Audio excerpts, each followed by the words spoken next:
PM Shri പദ്ധതിയെ നഖശിഖാന്തം എതിർക്കുക തന്നെയാണ് CPI. മന്ത്രിസഭാ യോഗത്തിൽ മന്ത്രിമാർ ഒന്നടങ്കം പദ്ധതിയെ എതിർത്തു. പദ്ധതി നടപ്പാക്കാൻ അനുവദിക്കില്ലെന്ന് സംസ്ഥാന സെക്രട്ടറി ബിനോയ് വിശ്വം മാധ്യമങ്ങളോട് പ്രതികരിച്ചു. ദേശീയ നേതൃത്വവും സംസ്ഥാന നേതൃത്വത്തിന് ഒപ്പം തന്നെയാണ്. ഞാൻ CPI-എമ്മിന്റെ ജനറൽ സെക്രട്ടറി സഖാവ് ബേബിയുടെ പ്രസ്താവന ഞാൻ കേട്ടു.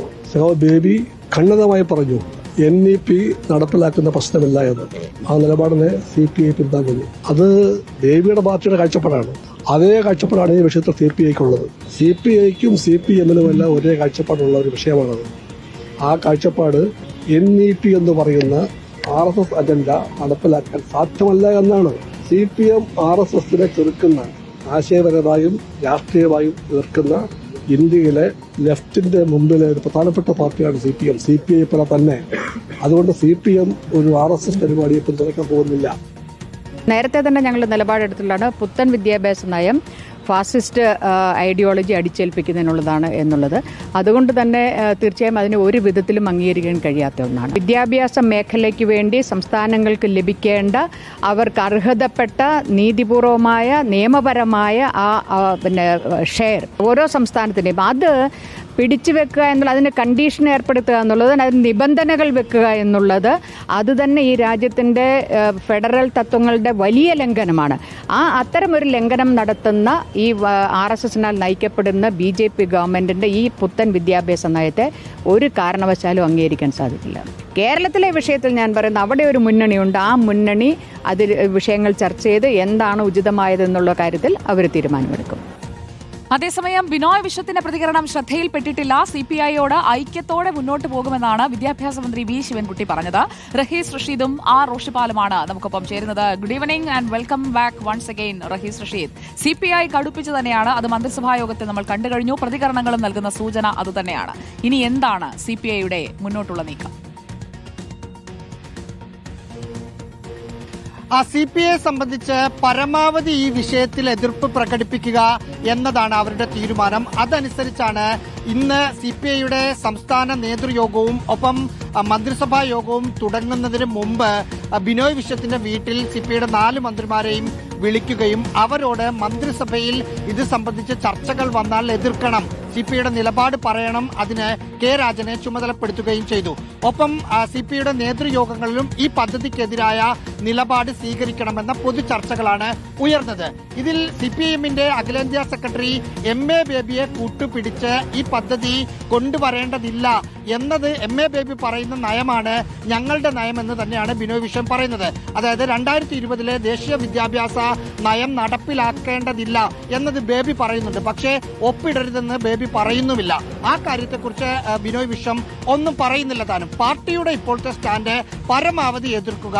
പക്ഷേ പാർട്ടി നേതൃത്വത്തിന്റെ വിലയിരുത്തൽ എതിർപ്പ് പരമാവധി ഉണ്ടെങ്കിൽ പോലും CPI-എം ആ എതിർപ്പ് അവഗണിച്ച് മുന്നണി മര്യാദ പാലിക്കാതെ PM ശ്രീ പദ്ധതിയിൽ ഒപ്പിടും എന്നതാണ്.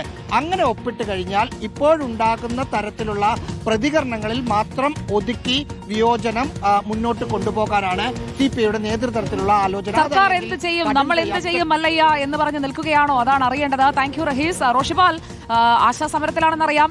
ഒരു ഭാഗത്ത് ആശാസമരം, ഒരു ഭാഗത്ത് PM ശ്രീയിൽ മുന്നണിക്കുള്ളിൽ CPI തന്നെ കടുപ്പിച്ച് നിൽക്കുന്ന സാഹചര്യം. സർക്കാർ ഈ PM ശ്രീ വിഷയത്തിൽ മുന്നോട്ട് പോകാൻ തീരുമാനിച്ചു നിൽക്കുന്നു എന്നാണ് നമ്മൾ ഇതുവരെ മനസ്സിലാക്കുന്നത്. CPI ഇങ്ങനെ എതിർത്തുകൊണ്ടിരുന്നാൽ ഇനി എന്താണ് മുന്നിലുള്ള വഴി?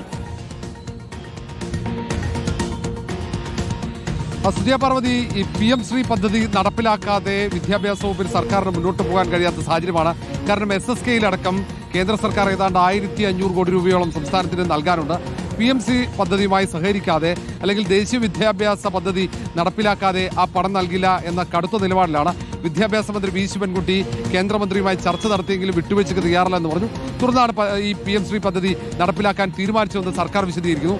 ഏതായാലും എതിർപ്പ് ഉയർത്തിയ CPI നേതൃത്വത്തെ കാര്യങ്ങൾ ധരിപ്പിച്ച് അവരെ അനുനയിപ്പിച്ചുകൊണ്ട് PM ശ്രീ പദ്ധതിയിൽ ഒപ്പുവെക്കാനുള്ള തീരുമാനത്തിലേക്കാണ് സർക്കാർ പോകുന്നത്. ഏതായാലും പദ്ധതി ഉപേക്ഷിക്കില്ല എന്ന് സർക്കാർ വ്യക്തമാക്കി. കാരണം സംസ്ഥാനത്ത് വിദ്യാഭ്യാസ മേഖലയുടെ മുന്നേറ്റത്തിന് സഹായകരമാകേണ്ട തുകയാണ് അത്. 1500 കോടി രൂപ മാത്രമല്ല, പിന്നീട് വർഷാവർഷം കേന്ദ്ര സർക്കാർ PM ശ്രീ പദ്ധതി വഴി നൽകുന്ന ആ പണവുമുണ്ട്. ഒരു ബ്ലോക്കിൽ 2 വിദ്യാലയങ്ങൾ വെച്ച് ഈ സർക്കാർ സഹായം നൽകും. കേന്ദ്ര സർക്കാർ 5 കോടി രൂപയോളം ഒരു വിദ്യാഭ്യാസ സ്ഥാപനത്തിൽ ലഭിക്കും. അതൊക്കെ ആ വിദ്യാഭ്യാസ മുന്നേറ്റത്തിന് ഗുണകരമാകുമെന്ന വിലയിരുത്തലാണ്. അതുകൊണ്ട് CPI നേതൃത്വത്തെ ഇത് ബോധ്യപ്പെടുത്തുക മാത്രവുമല്ല, ഏതെങ്കിലും തരത്തിൽ കേന്ദ്ര സർക്കാർ ഇങ്ങനെ കാവ്യവൽക്കരണം വിദ്യാഭ്യാസ മേഖലയിൽ നടത്തുകയാണെങ്കിൽ അത് തടയും എന്ന ഉറപ്പുകൂടി CPI നേതൃത്വം നൽകുന്നു. പക്ഷേ എത്രത്തോളം അത് സാധ്യമാവുന്നു, ആ കർശനമായ മാനദണ്ഡങ്ങൾ നടപ്പിലാക്കേണ്ടി വരും. ആ ഘട്ടത്തിൽ പിൻവാങ്ങിക്കഴിഞ്ഞാൽ പിന്നീട് അതുമായി ബന്ധപ്പെട്ട കുരുക്കിലേക്ക് സർക്കാർ പോവുകയും ചെയ്യും. അതുകൊണ്ട് CPI ഇത് അംഗീകരിക്കുമോ എന്ന് വ്യക്തമല്ല. ഏതായാലും ഇനിയും ചർച്ചകൾ മുന്നോട്ട് പോകും. പദ്ധതി ഉപേക്ഷിക്കില്ലെന്ന് ഉറപ്പാണ്. ഓക്കെ, പദ്ധതിയുമായി മുന്നോട്ട് പോകാൻ തന്നെയാണ് നോ ഒരു ഭാഗത്ത് നിൽക്കുമ്പോഴും സർക്കാർ യെസ് പറഞ്ഞ് മുന്നോട്ട് പോകുന്നു എന്നുള്ളതാണ് നമ്മൾ ഈ ഘട്ടത്തിൽ മനസ്സിലാക്കുന്നത്. ഇനി അതിലൊരു മാറ്റം ഉണ്ടാകുമോ, പ്രതിപക്ഷം ആ മാറ്റത്തിനായി പരിശ്രമിക്കുമോ എന്ന് നമ്മൾ ചോദിക്കുമ്പോൾ അവിടെയും 2 സ്വരം. PM ശ്രീ പദ്ധതിയെ ചൊല്ലി കോൺഗ്രസിലും ഭിന്നത. വിദ്യാഭ്യാസ മന്ത്രിയെ പിന്തുണയ്ക്കുന്ന സമീപനമാണ് പ്രതിപക്ഷ നേതാവ് സ്വീകരിച്ചത്. കേന്ദ്ര ഫണ്ട് കളയണ്ടല്ലോ എന്നായിരുന്നു VD സതീശന്റെ പ്രതികരണം. എന്നാൽ പദ്ധതിയിൽ ഒപ്പിടുന്നത് BJP CPIM ഡീലാണെന്ന് തുറന്നടിക്കുന്നു AICC general secretary KC Venugopal. PM Shri നടക്കില്ല. അപ്പൊ എല്ലാവരും കൈയടിച്ചു, സഖാക്കന്മാരൊക്കെ കൈയടിച്ചു. ഭയങ്കര RSS വിരുദ്ധ പ്രഖ്യാപനം. ഇപ്പൊ CPM ഒറ്റയ്ക്കൊരു തീരുമാനം എടുത്ത് പോവാം. ആദ്യം CPM CPI തമ്മിൽ സെറ്റ് ചെയ്ത് കോൺഗ്രസ് ഭരിച്ചിരുന്ന സംസ്ഥാനങ്ങൾ ഞങ്ങൾ ഭരണത്തിലെത്തിയതിനു ശേഷം ഞങ്ങൾ ഇത് സ്വീകരിച്ചിട്ടില്ല. അതായത് BJPയുടെ ഒരു രാഷ്ട്രീയം, വർഗീയ രാഷ്ട്രീയം അടിച്ചേൽപ്പിക്കാനുള്ള അജണ്ടയിൽ ഗവൺമെന്റ് നെഗോഷിയേറ്റ് ചെയ്ത് അത് ഒഴിവാക്കി കേന്ദ്രത്തിന്റെ പണം മേടിക്കുന്നതിൽ ഞങ്ങൾ ഇതിലല്ല. കേന്ദ്രത്തിന്റെ പണം എന്ന് പറഞ്ഞാൽ മോഡിയുടെ വീട്ടിലെ പണമല്ലല്ലോ. പക്ഷേ പണം തരുന്നതോടൊപ്പം അനാവശ്യമായ BJPയുടെ വർഗീയ രാഷ്ട്രീയം അടിച്ചേൽപ്പിക്കുന്ന നിബന്ധനകൾ സർക്കാർ സ്വീകരിക്കാൻ പാടില്ല.